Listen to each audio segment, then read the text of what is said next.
Masih ngantuk saudara-saudara? Selamat pagi, puji nama Tuhan. Kalau pada pagi hari ini kita bertemu kembali ya saudara-saudara. Itu semua karena kasih dan kemurahan Tuhan dan anugerahnya senantiasa ada pada kita semua. Selamat datang juga kepada Bapak hamba Tuhan yang sudah Tuhan utus pada pagi hari ini untuk melayani di tempat ini. Saya percaya bahwa ini bukan kebetulan ya Pak. Pasti ada sesuatu yang Tuhan mau sampaikan melalui Bapak. Kiranya semua menjadi kemuliaan dan tujuan kita datang ke sini untuk apa saudara-saudara? Untuk memuliakan nama Tuhan dengan sepenuh hati, dengan segenap jiwa. Kita pakai maksimal mungkin untuk memuliakan nama Tuhan pada pagi hari ini. Mari saudara, kita mau masuk dalam ibadah kita. Saya undang saudara-saudara untuk bangkit berdiri. Kita mau memulai dengan ucapan syukur kita melalui doa. Maha besar Engkau Allah kami yang dahsyat, Allah kami yang hebat. Kami sudah bangun pagi ini Tuhan dengan anugerah-Mu. Nafas hidup Engkau berikan pada kami. Kesehatan, kekuatan yang baru sudah Tuhan limpahkan bagi kami pada pagi ini. Kami dapat datang di tempat ini dengan hati yang penuh sukacita. Itu semua karena kemurahan-Mu Tuhan. Kami bersyukur dan berterima kasih. Sebagai ucapan syukur kami kepadamu Tuhan, layakan kami semua yang hadir pada pagi hari ini, maupun yang online Tuhan di rumah. Kami mau beribadah dengan hati yang penuh penyembahan kepada Tuhan. Kami mau memuliakan Engkau dengan puji-pujian kami sebagai ungkapan syukur kami kepadamu Tuhan. Layakan kami Tuhan, kami undang hadirat-Mu hadir di tengah-tengah kami. Di dalam nama Tuhan Yesus Kristus, kami berdoa dan mengucap syukur. Haleluya, amin. Silakan duduk saudara-saudara. Mari kita datang ke hadirat Tuhan dengan hati yang penuh sukacita. Datang ke hadirat Tuhan.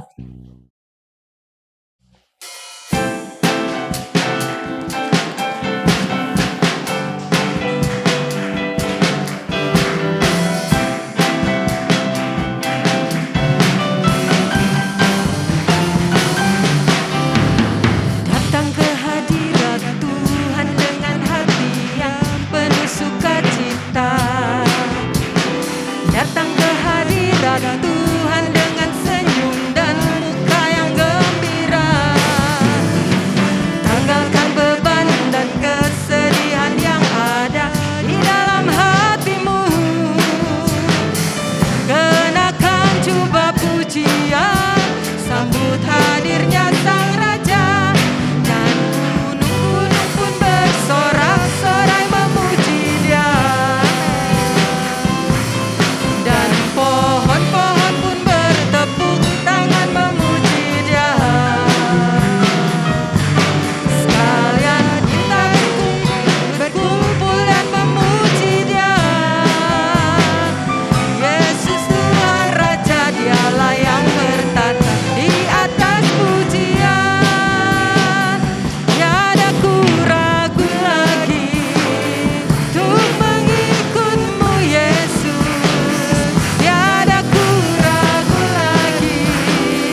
puji nama Tuhan.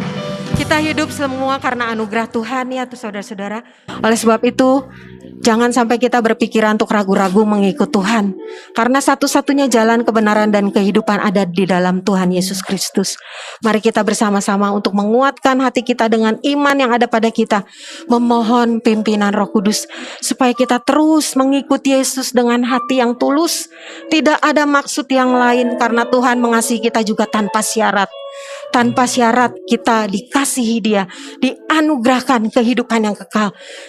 Oleh sebab itu, jangan ragu lagi mengikuti Yesus, keputusan kita bersama.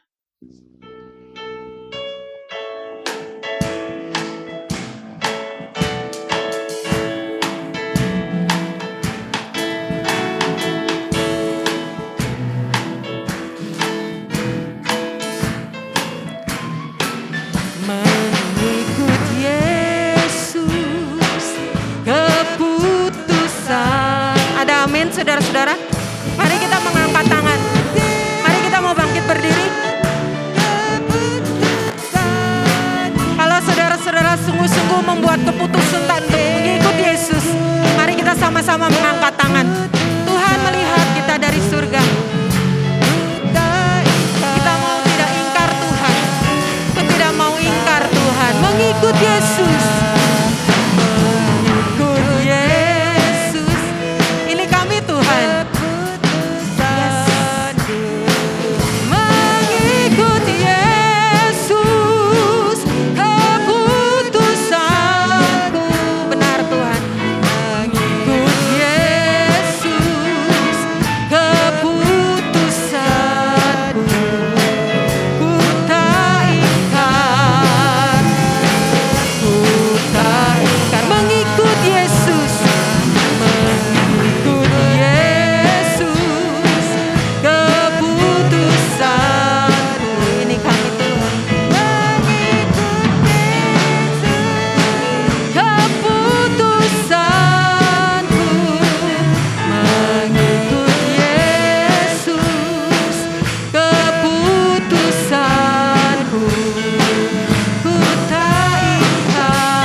Mari inilah ada doa kita semua untuk bisa mengikuti Yesus dengan pimpinan Roh Kudus. Kita diperkuat, iman kita diperkuat. Karena satu-satunya harapan kita adalah berserah penuh pada Tuhan Yesus. Karena semua yang kita miliki, kita ada sampai saat ini, semua karena anugerah Tuhan. Jangan ragu lagi dan terus melayani Tuhan dimanapun kita berada. Semua karena anugerah-Mu Tuhan. Hari ini ada karena anugerah Tuhan Yesus.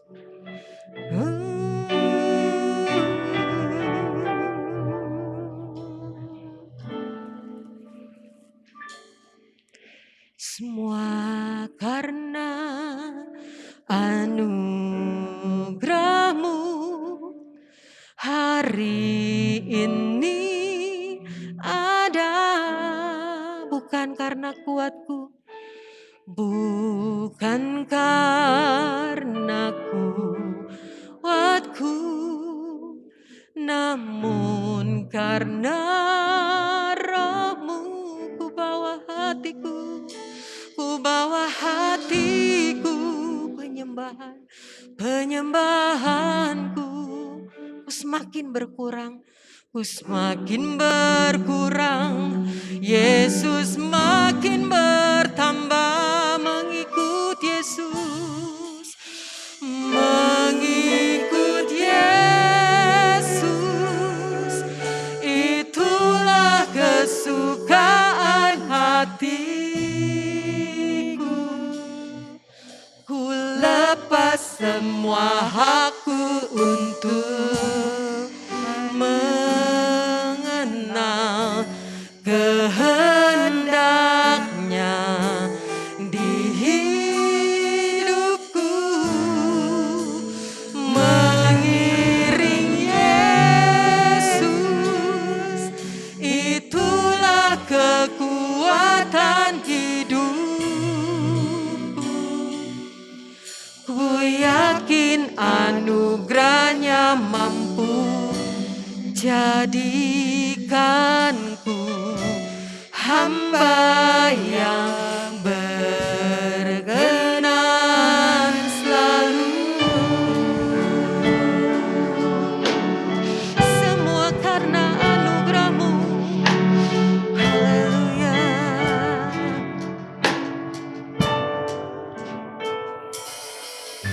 Semua karena anugerah-Mu. Hari ini ada, bukan karena kuatku Tuhan, bukan karena kuatku, namun karena Roh-Mu. Ku bawa hatiku, penyembahanku. Ku semakin berkurang, Yesus makin bertambah. Mengikut Yesus,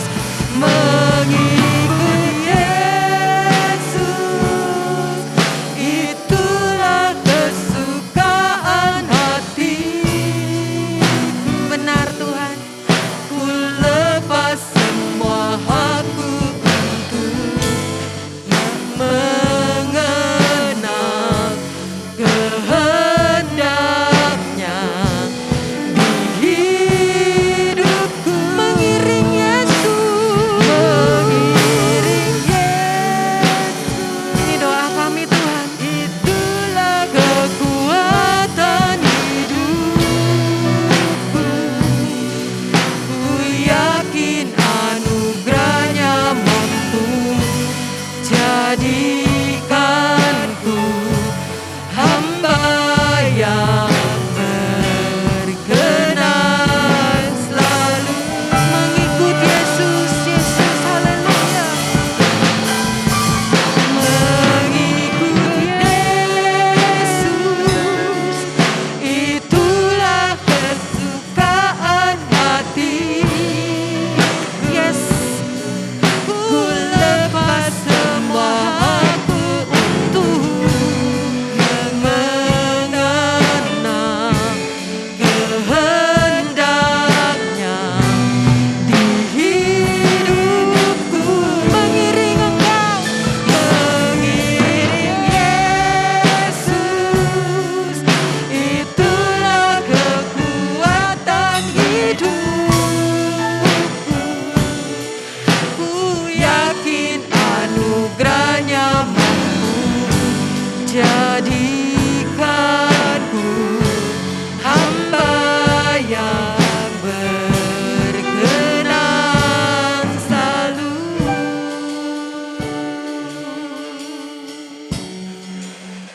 Mari saudara,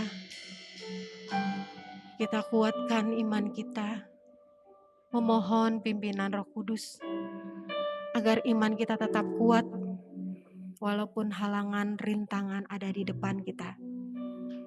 Kita tidak akan menyerah karena ada kuasa Tuhan yang luar biasa.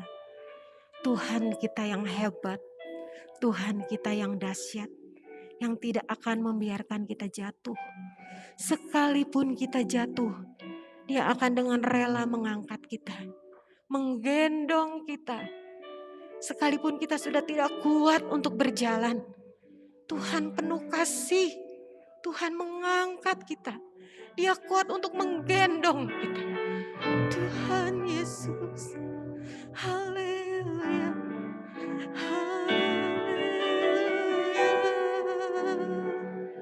Biarlah ini menjadi doa kami semua Tuhan. Untuk kami bisa terus kuat mengikut Engkau Tuhan. Kami tahu kami tidak mau menyia-nyiakan anugerah yang daripada Tuhan. Engkau sudah menebus kami Tuhan. Kami mau terus mengasihi Engkau. Mengikut, mengiring Engkau. Mengikut Yesus. Mari saudara. Katakan dengan iman yang ada pada saudara. Apakah kita sungguh-sungguh suka mengikut Yesus? Apa kita sungguh-sungguh suka mengiring Yesus? Biar kita semakin berkurang. Biar Yesus yang ada di depan kita semakin bertambah. Ya Yesus, Engkau mendengar seruan kami Tuhan. Mengiring Yesus. Serahkan mimbar kepada Bapak. Kekuatan hidupku, ku yakin anugerahnya mampu diikanku, hamba yang berkenan selalu.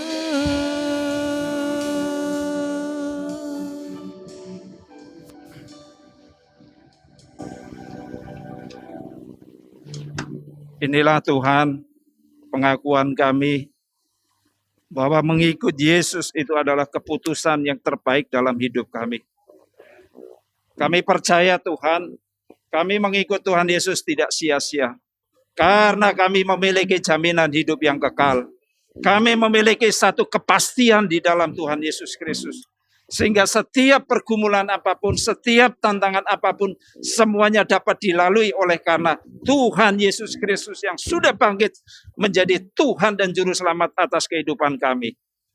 Bapa kami di dalam Tuhan Yesus Kristus, pagi hari ini satu kesempatan bagi kami diberikan satu kehormatan untuk menikmati kebenaran firman Tuhan.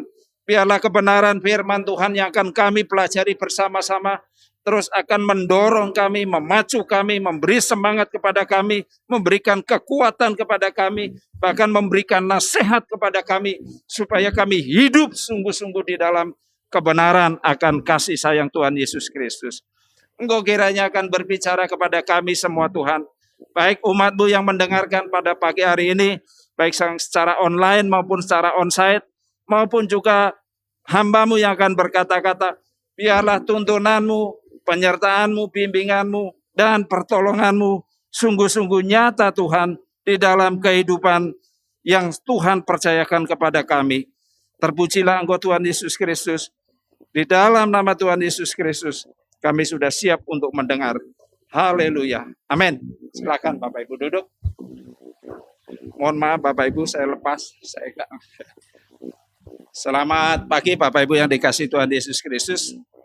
Ya, selamat Paskah, dan Tuhan berikan kesempatan kita untuk mendengarkan kebenaran firman Tuhan pada pagi hari ini. Mari kita buka satu kebenaran firman Tuhan dari Yohanes pasal yang ke-20. Karena kita masih dalam suasana Paskah, kita merenungkan satu kebangkitan Tuhan Yesus melalui kebenaran firman Tuhan. Yaitu Yohanes pasal yang ke-20. Yohanes pasal yang ke-20, ayat yang ke-9. Yohanes pasal 20 ayat yang ke-9, Bapak Ibu Saudara. Saya bacakan untuk Bapak Ibu semuanya. Sebab selama itu mereka belum mengerti isi kitab suci yang mengatakan bahwa ia harus bangkit dari antara orang mati. Saya baca sekali lagi. Sebab selama itu mereka belum mengerti isi kitab suci yang mengatakan bahwa ia harus bangkit dari antara orang mati. Bapak Ibu Saudara yang saya kasih dalam Tuhan Yesus Kristus, saya ingin menyampaikan firman Tuhan, kebangkitan Tuhan Yesus Kristus adalah pusat daripada seluruh isi kitab suci. Kalau kita membaca Bapak Ibu, Rasul Paulus berkata juga di dalam 1 Korintus pasal yang ke-15 ayat yang ketiga dan keempat, di situ dikatakan bahwa Tuhan Yesus Kristus itu di dalam kitab suci dikuburkan, dibangkitkan sesuai dengan kitab suci. Kalau kita melihat dari pendapat Rasul Paulus ini, apakah pendapat Rasul Paulus ini sesuatu yang fiksi? Apakah pendapat Rasul Paulus ini adalah sesuatu yang kosong? Kalau kita membaca dalam sejarah, seorang ahli sejarah Romawi yang bernama di situ Tarsitius, dia mengatakan bahwa Tuhan Yesus Kristus itu mati pada tahun 33. Dan abad pertama itu kurang lebih ada 77 kutipan yang mengatakan bahwa Tuhan Yesus Kristus itu adalah mati disalibkan. Ya, itu sudah bukti secara jelas. Tetapi kalau kita membaca tadi di dalam Yohanes pasal yang ke-20, di situ dikatakan sebab selama itu mereka belum mengerti isi kitab suci yang mengatakan bahwa ia harus bangkit dari antara orang mati. Bapak Ibu Saudara, ternyata kalau kita membaca bahwa para murid Tuhan Yesus Kristus, ketika Tuhan Yesus Kristus bangkit, mereka itu belum mengerti bahwa Tuhan Yesus Kristus harus bangkit. Bapak Ibu, kalau kita membaca Injil Matius, 4 kali Tuhan Yesus mengatakan bahwa dia akan mengalami sengsara, dia akan menderita, dia akan dicambuk, dia akan dipukuli, dia akan dicela, dia akan diludahi. Itu 4 kali dinyatakan bahwa dia nanti akan bangkit pada hari yang ketiga. Matius mengatakan 4 kali. Kemudian Lukas juga mengatakan dalam Injilnya 3 kali bahwa dia harus mati, kemudian dia bangkit pada hari yang ketiga. Markus juga mengatakan sama 3 kali, Bapak Ibu Saudara. Ternyata kalau saya pelajari Bapak Ibu, ketika Tuhan Yesus mengatakan bahwa dia akan menderita, dia akan menghadapi sengsara, dia akan menghadapi kematian, dan dia akan bangkit pada hari yang ketiga, tidak ada satupun murid-murid yang bertanya kira-kira kapan. Tidak ada satu murid pun yang menanggapi. Makanya saya katakan ini mata kuliah yang paling susah. Ini pelajaran yang paling susah.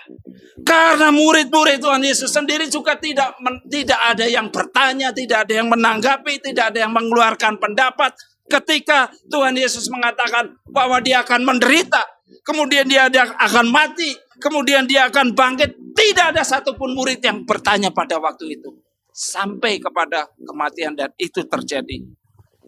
Dan ketika Tuhan Yesus bangkit, Maria di sini diceritakan dalam ayat 1 pasal 20 ayat 1 dikatakan pada hari pertama minggu itu pagi benar ketika hari masih gelap, pergilah Maria Magdalena ke kubur dan ia melihat bahwa batu itu telah diambil dari kubur. Maria juga kebingungan. Maria juga tidak mengerti, bahkan dia mengatakan di situ batunya telah diambil orang. Bapak Ibu Saudara yang saya kasih dalam Tuhan Yesus Kristus, ketika saya membaca satu kebenaran firman Tuhan dari Yohanes pasal yang ke-20 ini, ayat yang ke-9, selama itu mereka belum mengerti isi kitab suci. Ternyata Bapak Ibu, untuk mengerti kitab suci itu bukanlah perkara yang mudah. Bukanlah perkara yang gampang. Bahkan Bapak Ibu, ketika kita mendengar slide yang ketiga barangkali ya, tuh, kita mendengar berita tentang kebangkitan Tuhan Yesus. Kata Lukas pasal 24 ayat 11 dikatakan, itu omong kosong katanya. Bahkan juga di dalam Yohanes pasal yang ke-20 dikatakan dia diambil orang. Bahkan ketika disampaikan bahwa Tuhan Yesus bangkit dari antara orang mati, Lukas pasal 18 ya, ayat yang ke-34, mereka juga tidak ingat sama sekali. Jadi ada yang mengatakan Tuhan Yesus diambil orang. Ada yang mengatakan Tuhan Yesus itu dicuri. Bahkan saudara-saudara, kalau kita melihat begitu perjalanannya begitu panjang. Karena itu Bapak Ibu Saudara yang saya kasih dalam Tuhan Yesus Kristus. Untuk mengerti tentang kebangkitan Tuhan Yesus Kristus yang berdasarkan kepada kebenaran firman Tuhan. Berdasarkan kitab suci itu adalah perjalanan yang sangat panjang. Perjalanan yang sangat panjang itu bukan perjalanan saya akan ke bulan. Atau saya akan perjalanan yang panjang itu saya akan pergi ke satu daerah tertentu. Itu perjalanan yang panjang. Kalau dikatakan perjalanan yang panjang untuk mengerti isi kitab suci, itu antara otak dan hati itu harus connect. Kalau antara otak dan hati tidak bisa connect, bagaimana kita bisa mengerti isi kitab suci? Itu sangat-sangat sulit Bapak Ibu.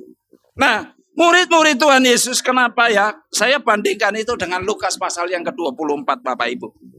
Ya. Faktor-faktor apa yang menghalangi atau menutupi mata para murid-murid untuk mengerti isi kitab suci yang berkaitan dengan kebangkitan Tuhan Yesus Kristus. Nah, kalau kita membaca di dalam Lukas pasal yang ke-24 Bapak Ibu, ya. Lukas pasal yang ke-24, ketika Tuhan Yesus bangkit, apa yang membuat mereka tidak bisa mengerti isi kitab suci? Kalau dikatakan itu ayat pasal 24 ayat yang ke-17, di situ Lukas pasal 24 ayat yang ke-17 di situ dikatakan, Yesus berkata kepada mereka, apakah yang kamu percakapkan sementara kamu berjalan? Maka berhentilah mereka dengan muka yang muram. Untuk mengerti isi kitab suci, untuk mengerti isi tentang kebangkitan Tuhan Yesus. Kalau di situ dikatakan ketika Tuhan Yesus, apa yang kamu percakapkan, harusnya mereka dijawab dengan seharusnya aku mempercakapkan ini, tapi muka mereka muram. Bahkan di situ disebutkan, bukan hanya sekedar muka muram, ayat yang ke-21, pasal 24, Lukas 21. Ya. Ayat yang Lukas pasal 24 ayat 21. Padahal kami dahulu mengharapkan bahwa dialah yang akan datang untuk membebaskan bangsa Israel. Tetapi sementara itu telah lewat 3 hari sejak semuanya itu terjadi. Ada apa? Bukan hanya sekedar muram, tetapi mereka merasa kecewa karena harapan mereka tentang Tuhan Yesus yang hadir, Tuhan Yesus yang ada, Tuhan Yesus yang datang ke dunia ini akan membebaskan mereka, tapi tidak seperti yang mereka harapkan, sehingga mereka kecewa. Nah, Bapak Ibu Saudara yang saya kasih dalam Tuhan Yesus Kristus, kadang-kadang ketika kita datang kepada Tuhan, ya, ketika kita datang kepada Tuhan, kalau kita itu tidak ada sukacita, muka kita muram, hati kita kecewa, lalu apa yang kita buat untuk Tuhan? Datang ke gereja dengan hati memiliki kekecewaan, dengan hati memiliki pergumulan, dengan hati memiliki akar pahit. Apakah itu bisa kita menikmati yang namanya sukacita daripada Tuhan? Apakah kita bisa menikmati yang namanya damai sejahtera daripada Tuhan? Oleh karena itu Tuhan Yesus di dalam Matius pasal yang kelima ayat yang ke-23-24, kalau kamu ada masalah, kalau kamu ingin mempersembahkan sesuatu, ada masalah dengan saudaramu, ada masalah dengan keluargamu, ada masalah dengan orang-orang yang terdekat, kata Tuhan Yesus, bereskan. Bereskan dulu, baru kamu datang kepada Tuhan. Tanpa itu saudara, rasa-rasanya saya menghadap Tuhan dengan pulang dengan hati yang hampar. Rasa-rasanya saya datang kepada Tuhan tapi dengan hati yang kecewa. Jadi firman Tuhan gak akan masuk. Nah itu yang menghalangi untuk mereka bisa mengerti isi kitab suci. Bapak Ibu Saudara, kalau kita lihat apa yang terjadi yang kedua, ya. Apa yang menghalangi para murid untuk mengerti isi kitab suci? Saya katakan di dalam Lukas pasal yang ke-24 itu adalah dikatakan bodoh, ya. Bodoh katanya. Kebodohan itu apa? Kebodohan itu adalah tidak lekas mengerti, tidak mudah tahu, tidak dapat atau tidak mengerjakan dan sebagainya. Tidak tidak memiliki pengetahuan. Itu yang disebut bodoh. Ya. Kalau Tuhan Yesus katakan di dalam Lukas pasal yang ke-24 ayat yang ke-25. Lalu ia berkata kepada mereka, hai kamu orang bodoh. Kamu orang yang tidak memiliki pengetahuan. Kamu ini orang yang dikatakan bukan hanya sekedar tidak memiliki pengetahuan, tapi tidak mengerti, tidak tahu bahwa Tuhan Yesus Kristus itu bangkit. Jadi Bapak Ibu Saudara, orang tidak bisa mengerti isi kitab suci selain daripada kecewa, selain daripada mereka marah, adalah kebodohan. Nah, saudara-saudara, kita terus berjuang supaya kita terus bisa melek terhadap Alkitab. Berbagai macam cara gereja, program gereja itu dilakukan supaya kita itu terbuka, mengerti akan isi kitab suci itu. Sehingga tidak dikatakan oleh seperti Yohanes dalam pasal 20, mereka tidak mengerti isi kitab suci. Kemudian bukan hanya sekadar bodoh, tetapi di situ dikatakan lamban. Ya, lamban. Lamban tidak mengerti. Lamban itu artinya apa? Tidak tangkas, tidak cekatan. Bahkan menurut Markus, di dalam Markus pasal yang ke-16, ayat yang ke-14, mereka memiliki apa? Kedegilan hati. Ya. Jadi selain lamban, tapi kedegilan hatinya. Hatinya itu apa? Kalau degil itu apa ya? Istilahnya. Keras kepala kali ya. Susah untuk menangkap. Susah untuk memahami. Degil tetap keras kepala. Tegar, bahasa perjanjian lama, tegar tengkuk. Sudah diberitahu begini. Firman Tuhan mengatakan begini. Jadi para murid juga sudah tahu bahwa perjanjian lama mengatakan bahwa Yesus akan bangkit pada hari yang ketiga. Tetapi para murid nggak ada yang bertanya. Para murid tidak ada yang mengerti. Sehingga disebut apa? Markus mengatakan dengan istilah kedegilan hatinya. Ya, itu yang menghalangi, mempengaruhi orang untuk mengerti isi kitab suci. Selain itu juga apa? Tidak percaya. Ya, tidak percaya. Pasal 24, Lukas pasal 24 ayat yang ke-27. Ya, lalu ia menjelaskan kepada mereka apa yang tertulis tentang dia dalam seluruh kitab suci, mulai dari kitab-kitab Musa dan segala kitab nabi-nabi. Jadi ketika menjelaskan tentang ini, mereka tidak percaya apa yang dikatakan oleh para nabi, apa yang dikatakan oleh perjanjian lama, apa yang dikatakan oleh Mazmur. Dan ini membuat para murid ini, walaupun Tuhan Yesus sudah bangkit, tapi sampai Yohanes menuliskan bahwa mereka tidak mengerti isi kitab suci. Nah, lalu bagaimana supaya mereka bisa mengerti kitab suci? Ya. Bagaimana supaya para murid bisa mengerti isi kitab suci? Di situ apa? Kalau kita melihat, ternyata supaya para murid mengerti isi kitab suci, supaya mereka terbuka pikirannya, supaya mereka terbuka wawasannya, supaya mereka terbuka pemikirannya. Yang pertama di situ, untuk mengerti isi kitab suci itu, pertama tadi harus dijelaskan. Ya. Harus dijelaskan. Makanya Tuhan Yesus tadi mengatakan, lalu ia menjelaskan apa yang tertulis. Lalu Tuhan Yesus menjelaskan tentang nubuatan yang dikatakan dalam perjanjian lama. Perjanjian lama itu mengatakan apa? Bahwa perjanjian lama mengatakan dia harus menderita. Dia harus bangkit pada hari yang ketiga. Dia harus naik ke surga. Menjelaskan itu dijelaskan. Bapak Ibu Saudara, saya senang kalau Bapak Ibu Saudara dan saya termasuk, saya belajar Alkitab bersama-sama. Tidak ngerti kita belajar. Tidak ngerti kita bertanya. Tidak ngerti, ayo kita berusaha bersama-sama. Ya, seperti para murid ini harus dijelaskan. Dijelaskan itu artinya apa, Bapak Ibu? Dijelaskan itu artinya supaya apa? Diuraikan. Dijelaskan itu diuraikan. Orang Sunda bilang dijelaskan itu apa? Dijentrengkan. Ya. Orang Sunda bilang seperti itu. Jadi kalau Tuhan Yesus mengatakan kepada para murid, selama ini kamu belum mengerti isi kitab suci. Karena kitab suci itu harus diuraikan supaya memahami, supaya mengerti apa latar belakang isi. Dan kita paham pelajaran untuk kita itu apa. Dan itu yang dikatakan oleh Tuhan Yesus. Jadi Bapak Ibu Saudara yang saya kasih dalam Tuhan Yesus Kristus, nubuatan-nubuatan tentang Tuhan Yesus ada dikatakan di dalam Mazmur pasal 22, ada dikatakan dalam Mazmur pasal 69, ada dikatakan dalam Yesaya pasal 9, Yesaya pasal 53, dan banyak kitab-kitab lain yang mengatakan tentang nubuatan Tuhan Yesus. Yang kedua Bapak Ibu, supaya mengerti isi kitab suci, di situ dijelaskan dalam Lukas pasal 24. Ya, Lukas pasal 24 ayat yang ke-32. Lukas pasal 24 ayat yang ke-32 dikatakan begini.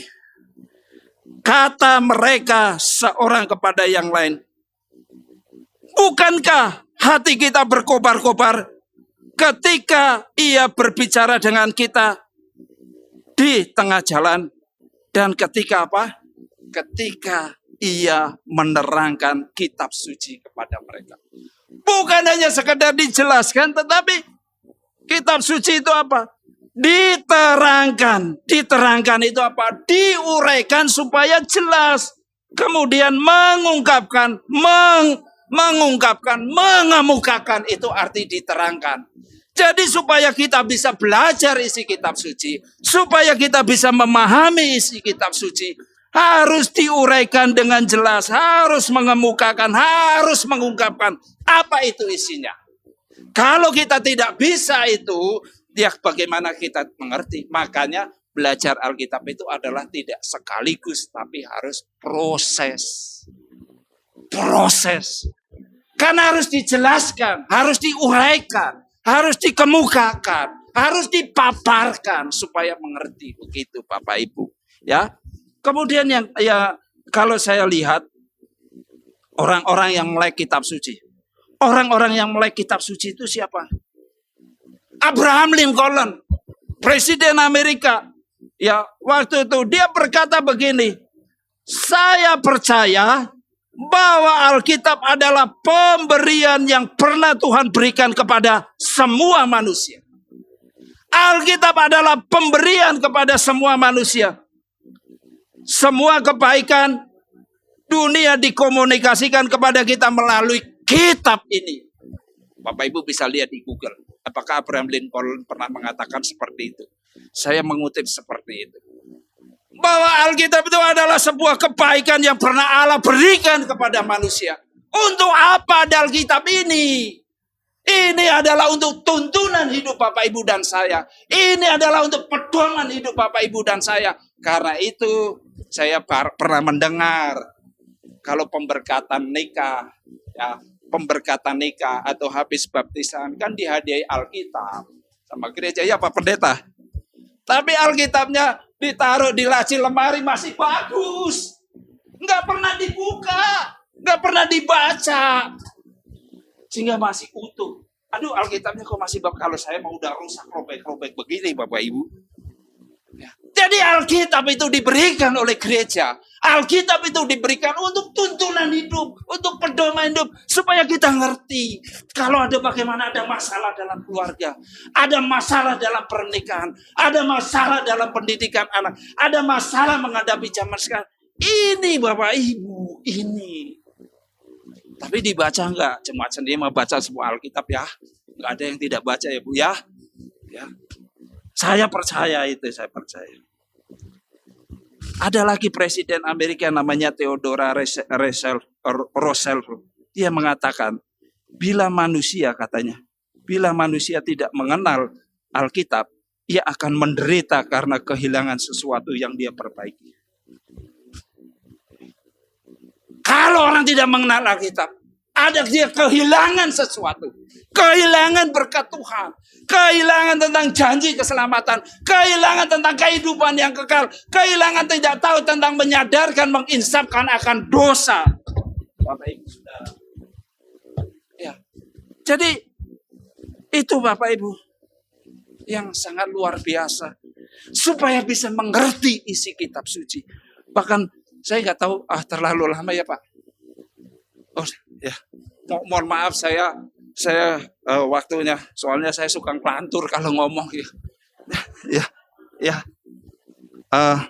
Kemudian Napoleon, kalau Bapak Ibu pernah mendengar Napoleon Bonaparte, bukan Napoleon yang di penjara ya, sorry ya. Tapi Napoleon Bonaparte mengatakan begini, bahwa Alkitab bukan hanya sekedar buku.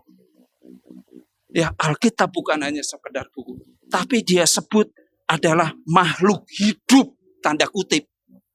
Makhluk hidup yang punya apa? Yang punya untuk mengalahkan semua yang melawan. Seorang panglima perang di Prancis pada waktu itu ya, dia mengatakan kalau nggak punya Alkitab, dia akan bertindak seperti apa? Dia sangat dikenal dalam sejarah di Prancis, tapi dia katakan seperti itu. Bahkan Bapak Ibu, ya, kalau Bapak Ibu mendengar juga Ratu Victoria mengatakan bahwa Alkitab adalah dasar dari kehebatan dalam memimpin sebuah pemerintahan di Inggris. Pada waktu itu Ratu Victoria, Alkitab dasarnya. Sekarang Bapak Ibu bisa lihat Inggris seperti apa. Zaman sekarang Inggris seperti apa. Karena ini sudah diabaikan. Ini tidak menjadi kunci lagi. Ini tidak menjadi dasar lagi. Kalau sekarang pemerintahan Inggris menjadi sekuler karena tidak mendasarkan kepada kebenaran firman Tuhan lagi. Nah, Bapak Ibu Saudara, dalam perjanjian lama, kurang lebih 332 ramalan berkaitan dengan sengsara dan kebangkitan Tuhan Yesus. Digenapi. 332 tentang nubuat Tuhan Yesus dalam perjanjian lama digenapi, tapi para murid yang latar belakangnya itu adalah latar belakang orang Yahudi, tapi sampai Yohanes mengatakan selama itu mereka belum mengerti isi kitab suci bahwa dia harus bangkit dari antara orang mati. Belum. Ya, itu yang terjadi. Nah, kira-kira apa yang terjadi ya setelah Alkitab dijelaskan? Setelah Alkitab diterangkan, itu kira-kira apa yang terjadi? Ya, begitu Alkitab dibukakan, begitu Alkitab dijelaskan, begitu Alkitab diuraikan, begitu Alkitab dicentrengkan, yang terjadi Bapak Ibu, Lukas pasal yang ke-24, ayat yang ke-30, Lukas pasal 24 ayat yang ke-30.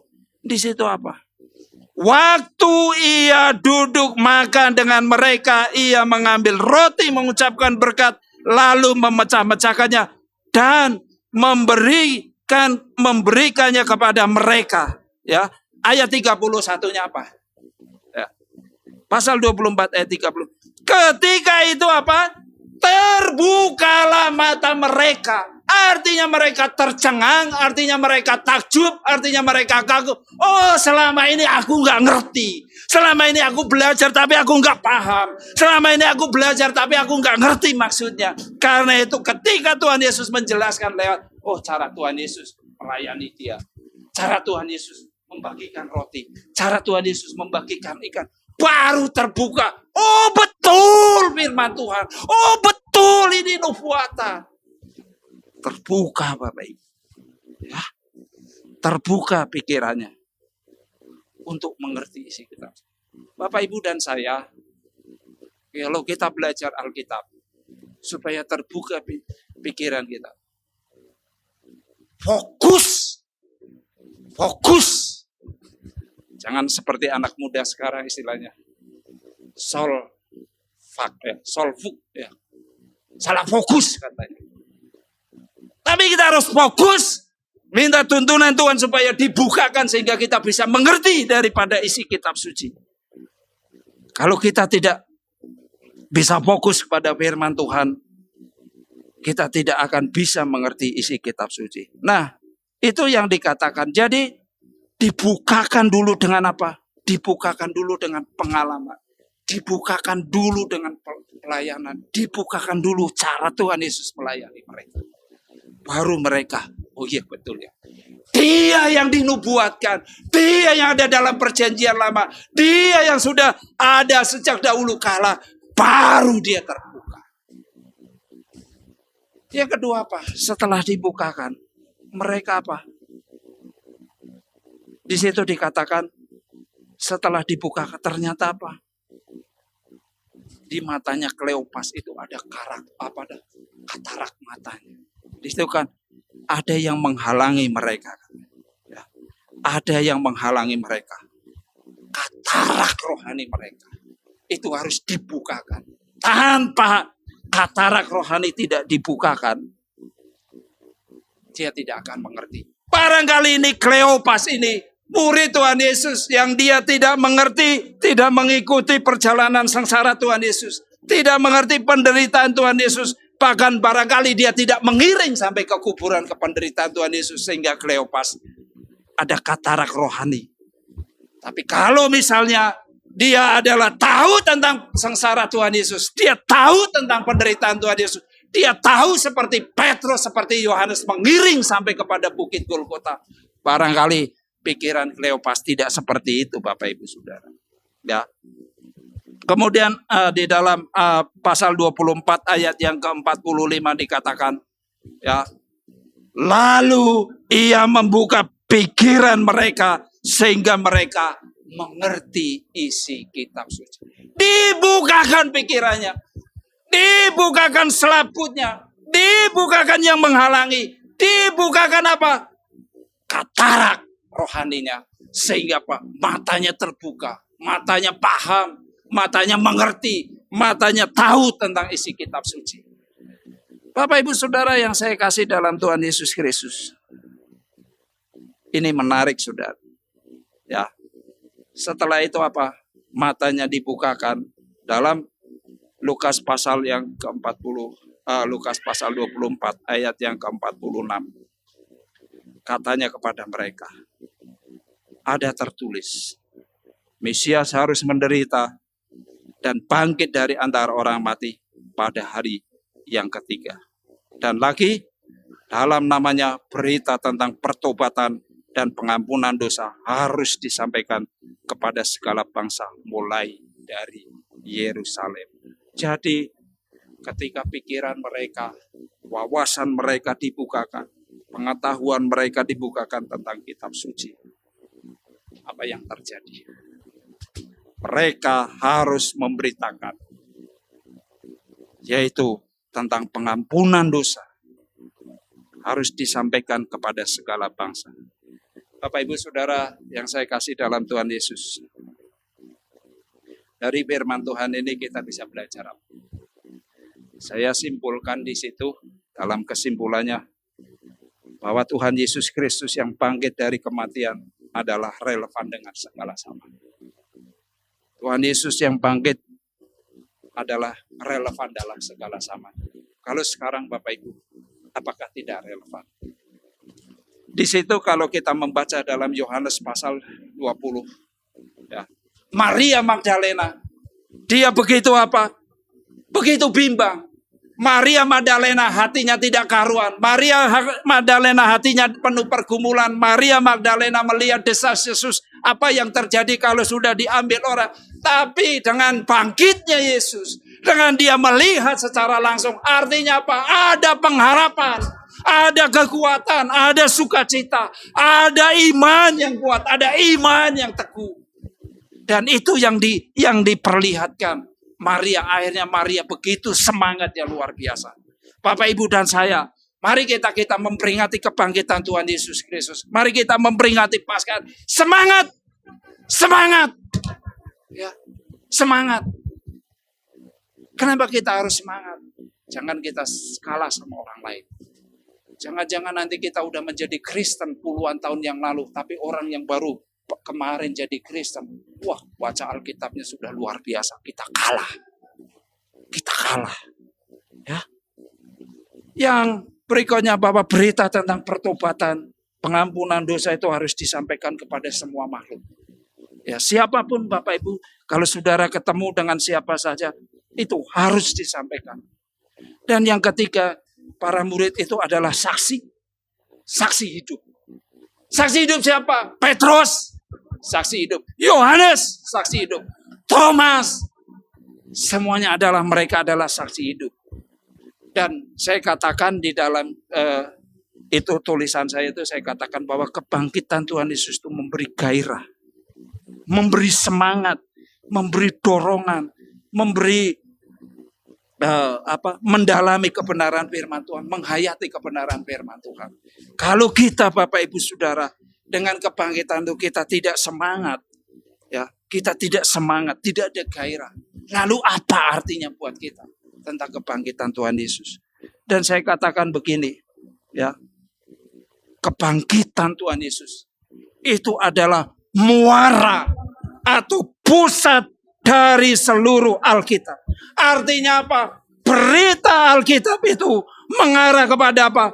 Kebangkitan Tuhan Yesus, penciptaan, kejatuhan, perjalanan umat Tuhan, kemudian apa? Pembuangan, kelahiran, kematian, berpusat pada kebangkitan Tuhan Yesus Kristus. Jadi berita kebangkitan Tuhan Yesus itu bukan berita bohong, bukan berita fisik. Tapi Alkitab dengan jelas mengatakan, ini muaranya, ini pusatnya, ini adalah kekuatannya dalam iman Kristen. Dan karena kebangkitan itu apa? Karena ada kebangkitan, maka ada pengharapan masa depan. Karena ada kebangkitan, maka ada pengharapan masa depan. Seorang teolog mengatakan begini, saya kutip dari salah satu buku, dia mengatakan begini, bahwa kebangkitan adalah permulaan daripada revolusi dunia pertama. Kebangkitan adalah permulaan daripada revolusi dunia yang pertama. Kebangkitan apa? Mengubah pikiran manusia. Kebangkitan apa? Mengubah iman manusia. Iman itulah yang kemudian apa? Menentukan tindakan hidup manusia. Kira-kira begitu Bapak Ibu. Jadi lewat firman Tuhan pada pagi hari ini Bapak Ibu Saudara, mari kita belajar. Lewat peristiwa kematian Tuhan Yesus Kristus, kemudian kebangkitan Tuhan Yesus Kristus, kita harus terbuka. Jangan sampai kita kalah dengan orang lain. Jangan sampai kita malas. Kalau ada kesulitan dalam membaca Alkitab, ada pertanyaan-pertanyaan, saya siap untuk membantu Bapak Ibu menjawab. Silakan bisa WA kepada saya. Bisa tanya sama Pak Pendeta Daniel, bisa tanya sama Ibu Pendeta Lina, silakan. Bisa tanya kalau ada kesulitan-kesulitan. Banyak hal yang tidak bisa kita pahami semua, tapi kalau kita terus belajar menggali kebenaran firman Tuhan, maka kita tidak akan seperti yang dikatakan oleh Tuhan Yesus kepada para muridnya. Selama ini mereka belum mengerti isi kitab suci kalau dia bangkit. Tapi dengan peristiwa kebangkitan Tuhan Yesus, kita jadi paham, kita jadi mengerti, kita jadi merenungkan, kita jadi menghayati, dan kita menjadi orang yang maju, mengalami perubahan terus-menerus untuk belajar tentang kebenaran firman Tuhan. Amin. Tuhan Yesus memberkati. Demikian Bapak Ibu sekalian, kita sudah menikmati ibadah kita pada pagi hari ini, dari permulaan sampai dengan selesainya, dan juga Bapak Pendeta Slamet Riyadi yang sudah menyampaikan kebenaran firman Tuhan, begitu gamblangnya, kita jemaat Tuhan boleh makin mengerti akan isi Alkitab, yaitu dari kematian Tuhan Yesus. Terima kasih atas pelayanan Bapak Pendeta Slamet Riyadi. Tuhan memakai selalu hambanya, memberkati di dalam pekerjaan dan juga dalam keluarganya. Demikian Bapak Ibu sekalian, mari kita akan akhiri ibadah kita. Kita akan bangkit berdiri. Kita menyanyikan dulu sebuah pujian, Sungguh Ku Bangga Bapa.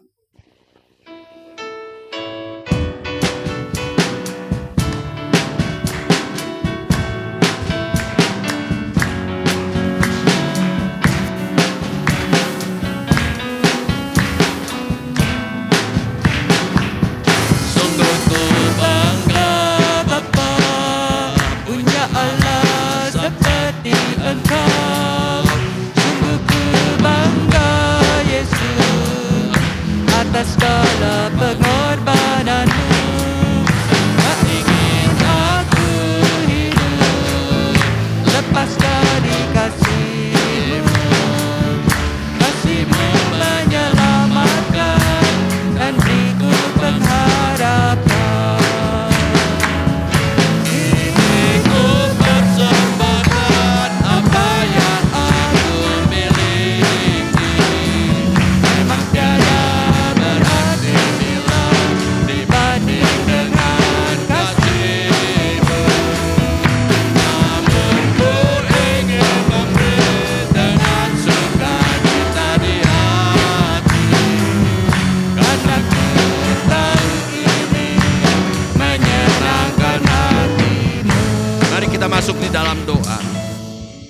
surgawi, kami bersyukur kepadamu. Kau sudah memberkati ibadah kami pagi hari ini dari permulaan sampai dengan selesainya. Tuhan, memakai semua yang sudah melayani anak-anak-Mu ya Tuhan, dan juga sudah menyelenggarakan akan ibadah on-site pada pagi hari ini. Kami juga berdoa bagi pelayanan hamba-Mu, Bapak Pendeta Slamet Triadi, yang sudah menyampaikan kebenaran firman Tuhan. Kau pakai selalu hamba-Mu ya Tuhan, sehingga banyak jiwa boleh mengenal kepada Kristus Yesus. Terima kasih ya Tuhan, memberkati pekerjaan dan pelayanannya ya Tuhan, dalam rumah tangganya juga. Sehingga nama Tuhan selalu dipermuliakan di dalam kehidupannya. Kami berdoa untuk Bapak Ibu sekalian, rumah tangga demi rumah tangga, yang bekerja, yang berusaha, yang berdagang, Tuhan limpahkan berkat-Mu di dalam kehidupan kami satu persatu. Bagi jemaat-Mu yang tidak bisa hadir dan menyaksikan ibadah online, Kau memberkati juga kehidupan mereka satu persatu. Yang sakit Tuhan menjamah memberikan kesembuhan. Yang ada di dalam masalah persoalan Tuhan membukakan jalan keluar. Bahkan sekalipun kami ada di dalam kekurangan secara finansial, Engkau memberkati kehidupan kami semua. Terima kasih ya Tuhan. Pakai kami semakin hari semakin indah melayani Tuhan selalu. Kami juga berdoa untuk anak cucu kami yang sekolah, diberikan keberhasilan, yang meniti karir juga. Ya Tuhan, boleh berhasil di dalam segala pekerjaannya. Terima kasih ya Tuhan, terima kasih ya Bapa. Kami berdoa untuk pemerintah baik di pusat maupun di daerah. Tuhan juga memakai Bapak Presiden Jokowi, ya Tuhan, untuk mengatasi segala masalah yang terjadi di negara kami. Terima kasih ya Tuhan, terima kasih ya Bapa. Sebentar sidang Tuhan juga akan meninggalkan tempat ini untuk pulang. Tuhan akan menyertai di dalam perjalanan. Tibakan kami satu persatu pada tujuan kami dengan selamat, dengan tidak kurang suatu apapun. Tangan-tangan yang sudah berkorban untuk pekerjaan Tuhan, Tuhan balas dengan berkat yang berlimpah. Semoga Allah sumber damai sejahtera menguduskan kamu seluruhnya. Dan semoga roh, jiwa, dan tubuhmu terpelihara sempurna dengan tidak bercacat untuk menantikan hari Tuhan. Dan terimalah berkat daripada Allah Bapa, cinta kasih daripada Tuhan Yesus yang tak berkesudahan, beserta persekutuan yang manis dari Allah Roh Kudus akan menyertai kita semua mulai hari ini bahkan sampai selama-lamanya. Bagi yang percaya katakan bersama, amin. Ada